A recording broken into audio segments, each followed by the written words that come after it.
Depuis 1990, le Bénin s'est doté de sa constitution. Une constitution qui a consacré 3 grands pouvoirs qui ne sont rien d'autre que les pouvoirs exécutifs, législatifs et judiciaires. Fort de leur importance, ces pouvoirs n'ont pas manqué d'être organisés dans le fond. Pour ce qui est du pouvoir judiciaire, elle attire particulièrement l'attention et son organisation fera l'objet de notre discussion du jour grâce à un professionnel du droit. Moi, c'est Maître Gracia Adjagba. Je suis avocate au barreau du Bénin et parallèlement à cela, je suis également chercheur à l'université d'Abomey-Calavi. Qu'est-ce que l'organisation judiciaire, maître? L'organisation judiciaire, c'est l'ensemble des règles de droit qui organisent la structuration des juridictions qui ne sont rien d'autre que le système judiciaire d'un pays. Et au Bénin, nous avons une organisation judiciaire qui est organisée par une loi. La loi est la loi portant organisation judiciaire en République du Bénin. Cette loi a été votée et adoptée depuis 2002 et cette loi a fait l'objet de plusieurs modifications, l'une en 2016 et une autre encore en 2018. Au vu de cette définition de l'organisation judiciaire, est-ce que l'organisation judiciaire est la même dans tous les pays? Déjà, il faut faire remarquer que, c'est comme vous l'avez dit dans votre propos introductif, il existe 3 pouvoirs dans un État, des pouvoirs structurés par la Constitution. Le pouvoir législatif, le pouvoir exécutif et le pouvoir judiciaire. Alors, ces pouvoirs, en réalité, comme on l'a dit, il s'agit d'une autorité, donc d'un pouvoir. Et ces pouvoirs doivent être bien structurés dans chaque État. Au Bénin, nous avons, comme je l'ai annoncé, une organisation judiciaire bien structurée. Cette structure n'est pas forcément la même dans les autres États. En Côte d'Ivoire, il y a forcément une organisation judiciaire qui peut différer de l'organisation judiciaire au Bénin. Nous avons une autre organisation judiciaire au Togo, au Sénégal, au Burkina Faso, au Niger, au Tchad, etc. Dans tous les cas, il existe dans chaque État une organisation judiciaire. Et l'organisation judiciaire peut différer d'un État à un autre. Étant entendu que, comme je l'ai dit, une organisation judiciaire doit être portée par une loi. Et la loi peut ne pas être la même dans tous les États. L'organisation judiciaire du Bénin va attirer particulièrement notre attention. Et je voudrais bien que vous puissiez nous faire une brève présentation de cette organisation judiciaire en République du Bénin. Alors, au Bénin, l'organisation judiciaire est animée en fait par des juridictions. Et à la tête de la hiérarchie, nous avons la Cour suprême. Et après la Cour suprême, nous avons les cours d'appel. Et au bas des cours d'appel, nous avons les différents tribunaux, donc tribunal de première instance. Et nous avons également les tribunaux de commerce. Et au bas, complètement en bas, nous avons les tribunaux de conciliation.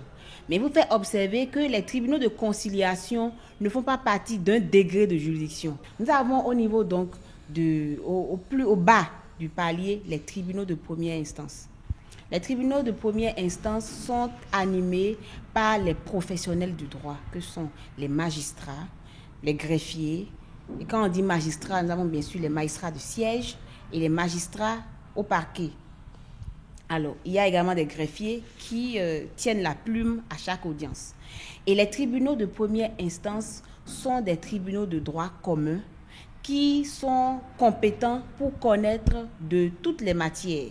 Récemment, il a été créé des tribunaux spéciaux, donc les tribunaux de commerce, de sorte que la matière commerciale n'est plus systématiquement connue par le tribunal de première instance, mais par une juridiction spéciale qui est le tribunal de commerce. Et la loi portant organisation judiciaire au Bénin a prévu la création de plusieurs tribunaux de commerce au Bénin. Actuellement, une seule juridiction, un seul tribunal de commerce est fonctionnel actuellement. Il s'agit donc du tribunal de commerce de Cotonou. Voilà. Et passé ce bas donc de la hiérarchie, nous avons après la cour d'appel ou les cours d'appel.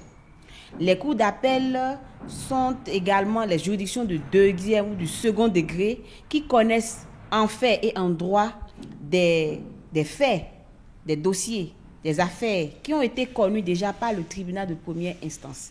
Donc, lorsque le tribunal de première instance a connu d'un dossier, d'une affaire, et que l'une des parties n'est pas satisfaite, il envoie donc le dossier. L'une des parties n'est pas satisfaite, il porte l'affaire devant la cour d'appel pour que la cour d'appel connaisse à nouveau en fait et en droit du même dossier, de la même situation, du même litige, du même contentieux. Au niveau donc de la cour d'appel, il y a également diverses chambres. Donc, comme je l'ai dit, c'est un peu comme ce qui se passe au tribunal. Donc, c'est le tribunal qui est reporté à un autre degré de juridiction. Les différentes chambres. Voilà, avec les différentes chambres, la matière pénale, la matière civile, la matière sociale, la matière référée et consorts. Donc, de la même manière qu'il y a un tribunal de commerce au niveau donc du plus bas niveau, il y a également des cours d'appel de commerce. Donc, au niveau donc des cours d'appel, nous avons les cours d'appel ordinaires, donc qui connaissent du droit commun des différentes matières, mais il y a également la cour d'appel de commerce qui connaît des affaires, voilà, des affaires commerciales, qui connaissent en second degré des dossiers connus par le tribunal de commerce. Aujourd'hui, il n'y a pas encore une institution créée réellement comme cela se doit ou comme cela a été prévu par la loi portant organisation judiciaire, de sorte que les dossiers qui sont connus, les affaires qui sont connues par le tribunal de commerce sont systématiquement envoyées au niveau donc de la cour d'appel. Aujourd'hui, comme je l'ai dit, il n'y a que le tribunal de commerce de Cotonou. Et lorsque une des parties n'est pas satisfaite, elle envoie donc le dossier au niveau donc de la cour d'appel de Cotonou. Pour l'instant, nous en sommes encore là. Et au 3e degré, il y a la Cour suprême. La Cour suprême qui a en son sein 3 chambres. Nous avons la chambre judiciaire, la chambre administrative et la chambre des comptes. Voilà. Et il faut également faire relever que toutes les matières qui concernent le droit des affaires, le tribunal de commerce et consorts, nous avons également une juridiction de 3e degré qui est la CCJA, la Cour commune de justice et d'arbitrage, qui est aujourd'hui sise à Abidjan. Voilà. Donc, comme je l'ai dit, au haut de la pyramide, il y a la Cour suprême au Bénin, mais pour les matières qui concernent le droit des affaires, donc droit au WADA, l'acte uniforme WADA, j'espère que vous avez déjà eu connaissance de cela, c'est bien sûr la CCJA, la Cour commune de justice et d'arbitrage, qui connaît en dernier ressort de ces questions. Voilà un peu comment se présente l'organisation judiciaire au Bénin. Cependant, qu'il ne faut pas perdre de vue qu'il y a certaines juridictions d'exception, telles que la Criette. La Criette est également une juridiction, mais beaucoup plus une cour, plus qu'un tribunal. Et cette cour connaît des crimes économiques. Donc, ce qu'on appelle crime, tout cela a été également prévu par la loi. Lorsque l'infraction est qualifiée de crime économique ou encore de crime, nous avons crime économique, la répression sur les infractions terroristes et consorts, c'est cette juridiction-là qui connaît donc de ces affaires. Donc il s'agit donc d'une juridiction, spécialisée, une juridiction d'exception qui est également dans l'organisation judiciaire au Bénin. Merci, maître, pour votre explication. Et ça suscite en moi quelques questions. Je n'ai pas entendu parler de la Cour constitutionnelle, de la Haute Cour de justice. Est-ce à dire que ces juridictions ne font pas partie de l'organisation judiciaire du Bénin? La Cour constitutionnelle, la Haute Cour de justice ne sont pas dans l'organisation judiciaire au Bénin. Ces juridictions sont beaucoup plus des institutions politiques que judiciaires, parce qu'elles ont été prévues et créées par la Constitution béninoise. Donc, il s'agit donc d'autorités ou d'institutions politiques que judiciaires. La Cour constitutionnelle se charge de la conformité des lois à la Constitution, de la conformité des lois à la Constitution, mais s'assure également de ce que dans nos actes quotidiens, dans les décisions qui sont prises, que les libertés fondamentales sont respectées, que les droits de l'homme sont respectés. Donc cette Cour, elle est là pour s'assurer de cela. Donc tous ces pouvoirs sont également organisés par la Constitution et par des lois spéciales et même par les décisions de la Cour constitutionnelle elle-même. La Haute Cour est également une juridiction prévue par la Constitution et elle se charge en fait de condamner les politiques, les hauts fonctionnaires de l'État, les présidents de la République, les ministres, les parlementaires qui, à l'occasion de leur fonction ou après leur fonction, a commis peut-être des infractions, a commis des actes qu'on pourrait qualifier infractionnels. Donc, ce sont des juridictions, certes, mais des juridictions beaucoup plus à connotation politique que judiciaire. Donc, nous ne sommes donc pas dans l'organisation judiciaire du pays. Lorsque vous étiez en train de parler des tribunaux, vous avez énuméré quelques personnes, à savoir les magistrats, les greffiers. Est-ce à dire que voilà, c'est juste ces acteurs-là qui organisent qui font partie intégrante de l'organisation judiciaire? Qui sont les autres acteurs de l'organisation judiciaire ou de ces tribunaux, de ces juridictions? Ok, merci beaucoup. C'est vrai, j'ai évoqué les magistrats, j'ai évoqué également les greffiers. Mais ce ne sont pas eux seulement qui travaillent à l'organisation judiciaire, qui travaillent à la reddition à l'administration d'une bonne justice.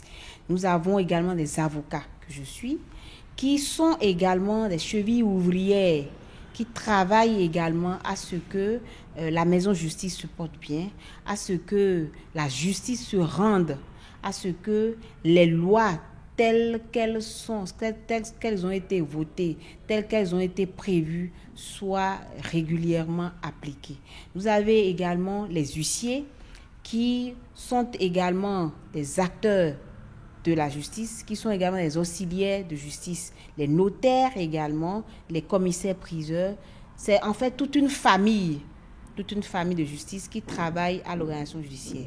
Donc, quand on parle d'organisation judiciaire, c'est beaucoup plus les règles qui organisent, qui structurent les juridictions. Mais au sein de cette organisation judiciaire, au sein de cette juridiction, il y a plusieurs personnes qui travaillent, dont les magistrats. Donc, au sein des magistrats, peut-être que cela fera l'objet d'un autre débat. Au sein des magistrats, qui sont en réalité les juges et également les représentants de la société, qui animent la maison justice. Vous avez également les greffiers qui tiennent la plume. Ils ont également en leur sein une organisation bien structurée. Les avocats nous avons à notre tête le bâtonnier, donc l'ordre des avocats du Bénin. Nous avons, comme je l'ai dit, les huissiers qui y travaillent. Donc c'est tout un corps, toute une maison qui travaille à ce que le citoyen lambda se porte bien, se sente compris et que ses droits surtout soient respectés. Voilà. C'est une organisation assez intéressante et qui va rapidement me faire vous poser un petit cas pratique. Supposons qu'un père de famille, avant de décéder, n'avait pas pris la peine de faire un testament. Après son décès, disons, ses enfants se battent pour les parcelles qu'il aurait laissées.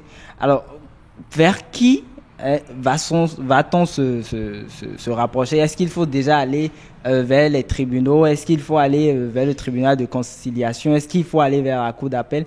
Alors, comment est-ce qu'il faut comment est-ce qu'il faut s'y prendre pour départager ces enfants-là? Et quels sont les acteurs, histoire d'illustrer un peu ce que vous avez dit, quels sont les acteurs qui vont venir dans la procédure? C'est un véritable cas pratique que vous me donnez. C'est vraiment une consultation juridique. Bon, je n'irai pas forcément dans les détails, mais je pourrais tout simplement dire que ce n'est pas un cas d'école. Ce sont des faits qui sont récurrents, qui se passent donc tout le temps. Alors, lorsque, par exemple, une personne décède, meurt, laisse des ayants droit, laisse des enfants, laisse une femme, des épouses, laisse des parents, et que cette personne décède sans avoir organisé son après-décès, alors qu'elle a laissé des biens, alors, la loi a prévu plusieurs dispositions légales. Nous avons par exemple le Code des personnes et de la famille qui organise, qui structure bien. Donc si on doit parler de toute cette succession, c'est sûr qu'on ne va pas quitter ici, mais dans tous les cas, la loi permet aux enfants, donc aux ayants droit, aux héritiers, je vais dire, qui ont un héritage à partager, déjà de commencer par le faire de façon amiable. On ne va vers le tribunal, vers le juge, que lorsque entre soi-même, on n'arrive pas à trouver solution à son problème. Déjà, lorsqu'il n'y a pas de problème, c'est qu'on ne peut pas aller chercher un tiers. Lorsqu'il y a un problème, lorsque le problème survient et qu'entre nous, on ne peut pas régler ce problème, on est parfois obligé donc d'aller vers un tiers. Et ce tiers peut être une personne complètement, une personne ordinaire, qu'une personne instituée par l'État qu'est le juge. Alors, vous pouvez vous porter vers le juge pour demander, par exemple, au juge. Donc, quand on dit le juge, c'est beaucoup plus le tribunal de première instance. Pour demander déjà ce qu'on nous aide à procéder au conseil de famille. Donc, que le conseil de famille se fasse, qu'un procès verbal soit dressé à la suite donc, du conseil de famille. On peut saisir le juge, donc le tribunal de première instance, et la chambre est bien déterminée, c'est la chambre d'état des personnes ou la chambre de contentieux successoral.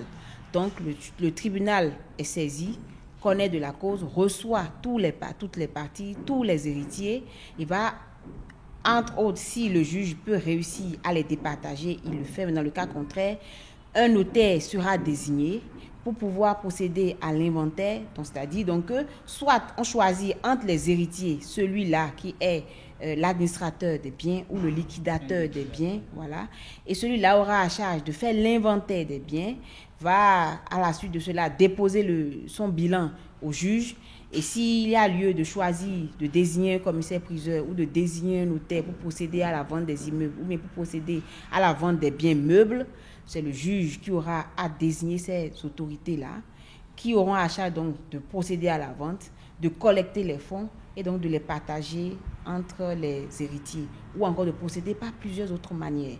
Maintenant, si l'une des parties n'arrive pas à se retrouver dans la décision rendue par le juge, par le tribunal de première instance, cette personne peut élever le contentieux vers la cour d'appel. Et ce débat sera à nouveau fait devant le juge donc, de la cour d'appel et le juge va rendre encore une autre décision.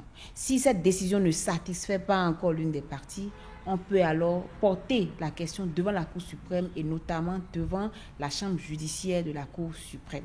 Donc, on ne saisit les juridictions qu'au cas par cas, que par rapport aux éléments de droit que cela pose, par rapport à la matière, donc matière civile, matière administrative, matière état des personnes, matière de divorce, voilà. Donc, de la même manière, on peut décider de ne pas saisir le tribunal de première instance, mais de porter la question devant les notables, donc du tribunal de conciliation, pour que la question soit réglée devant, à l'amiable, devant ces institutions-là, devant les tribunaux donc, de conciliation. Voilà. Merci, maître. Voilà, déjà, on a envie de connaître quand même combien de juridictions, combien de tribunaux nous avons au Bénin. Est-ce que vous pouvez déjà nous donner une petite idée de cela? Déjà, il faut relever que la loi portant organisation judiciaire a prévu plusieurs tribunaux de conciliation, donc tribunaux de première instance, plusieurs cours d'appel également. La loi a fait l'effort de rapprocher le plus possible les tribunaux des justiciables. Et nous avons, selon la loi, 25 tribunaux de première instance de deuxième classe et 3 tribunaux de première instance de première classe. Vous allez peut-être me demander quelle est la différence qu'il faut faire. Bien évidemment. Voilà, donc les tribunaux de première instance de première classe, ces tribunaux sont appelés première classe parce que institués dans les villes à caractère particulier.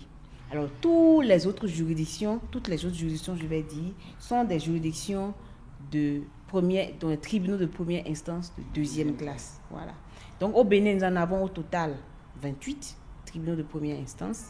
Au niveau de la cour d'appel, nous en avons 3, sans compter bien sûr la cour d'appel de commerce.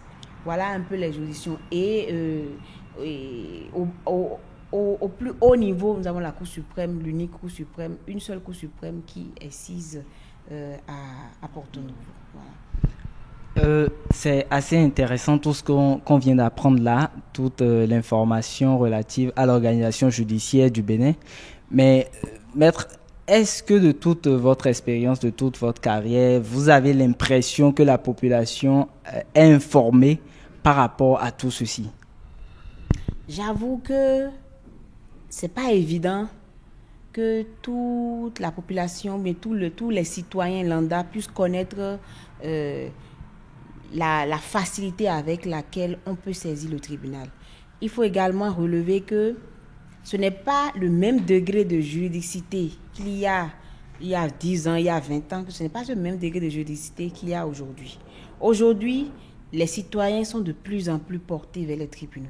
Il y a peut-être 10 ans, 15 ans, 20 ans, le citoyen lambda va se dire, bon, le fait pour moi de porter plainte, d'aller saisir le tribunal, d'aller saisir le juge pour qu'il m'aide à régler un problème, déjà c'est en fait culturel aussi.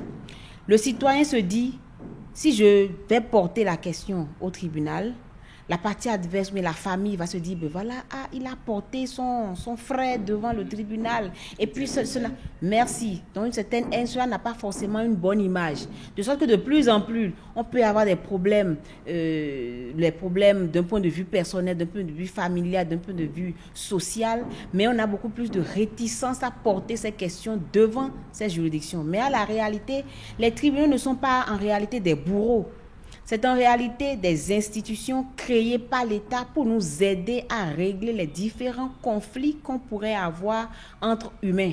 Parce que là où il y a 2 personnes, là où il y a 3 personnes, il y a toujours également des différends. C'est comme on dit, la dent et la langue sont tout le temps ensemble, mais il peut leur arriver donc de se battre. Voilà. Donc, banalement, il peut y avoir des situations conflictuelles et l'État ayant compris cela a institué ce pouvoir pour que cette personne tiers aide les populations à régler le problème. Malheureusement, cela n'est pas forcément compris de cette manière dans la culture. Mais de plus en plus, on comprend. De plus en plus, les personnes, les citoyens portent leurs affaires devant les tribunaux. De sorte qu'aujourd'hui, les juridictions sont bourrées. Ça, il ne faudrait pas qu'on se leurre. Les juridictions connaissent véritablement des affaires, mais on veut encore en connaître davantage parce qu'il y a d'autres litiges, des litiges insoupçonnés, des contentieux insoupçonnés qui sont quand même réglés de façon amiable. Des questions de viol, par exemple. Des questions de viol sur des mineurs. Les familles estiment que non, voilà, comme nous sommes dans le même quartier, il vaudrait mieux qu'on procède de façon amiable. Alors que ce sont des questions importantes, des questions qui touchent aux droits de l'homme, des questions qui touchent comment dire, aux mœurs qu'il faut régler pour que cela puisse laisser tâche. Lorsque cela va laisser tâche, cela peut servir également de leçon à toute personne. Voilà. Même en conclusion, il faut remarquer que de plus en plus, il y a des efforts, les gens se portent vers les juridictions, vers les tribunaux pour pouvoir se faire entendre en matière de droit de propriété foncière, en matière d'état des personnes, en matière de divorce, en matière de contentieux successoral. De plus en plus, même en matière de droit des affaires, on porte les contentieux devant les juridictions. Mais il faut également que la veille continue pour qu'on puisse davantage saisir les juridictions pour des questions qu'il ne faut surtout pas régler de façon à l'amiable. Merci beaucoup, maître. J'ai vraiment envie de m'en arrêter là, mais ça ne vient pas à l'envie. Avant de finir, je vais poser une dernière question. Généralement, on entend les étudiants parler du double degré de juridiction. Qu'est-ce que c'est que le double degré de juridiction, maître?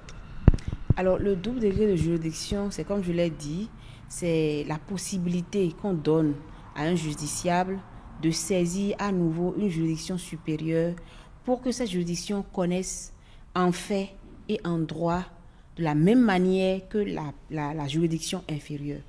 Ce double degré de juridiction est institué beaucoup plus et remarqué entre le tribunal et la cour d'appel. Le tribunal connaît des faits et connaît du droit. Et lorsque l'une des parties n'est pas satisfaite, elle porte l'affaire devant la cour d'appel. Et la cour d'appel se comporte encore comme le premier juge qui a été saisi, va encore à la recherche de preuves, connaît à nouveau des faits et va voir de façon un peu plus pointue et de façon un peu plus pointilleuse les différents éléments de droit qu'il faut appliquer aux faits.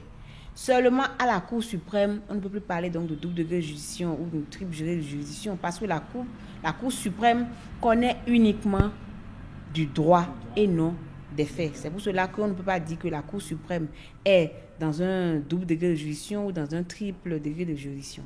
Mais la CCJA est également une juridiction suprême, mais une juridiction exceptionnelle qui connaît d'une troisième fois des faits et également donc du droit. Donc c'est également une autre forme de